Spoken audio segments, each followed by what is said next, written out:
سورہ النحل سورہ نمبر 16 پارہ نمبر 14 آیت کا نمبر 90۔ بسم اللہ الرحمن الرحیم۔ ان اللہ یأمر بالعدل والاحسان وایتاء ذی القربى وینہی عن الفحشاء والمنکر والبغی یعظکم لعلکم تذکرون۔ بے شک اللہ ہر ایک کے ساتھ عدل اور احسان کا حکم فرماتا ہے اور قرابت داروں کو دیتے رہنے کا اور بے حیائی اور برے کاموں اور سرکشیوں نافرمانی سے منع فرماتا ہے۔ وہ تمہیں خوب نصیحت فرماتا ہے تاکہ تم خوب یاد رکھو۔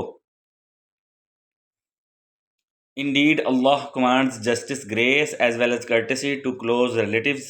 He forbids indecency, wickedness, and aggression. He instructs you, so perhaps you will be mindful. صدق اللہ العظیم۔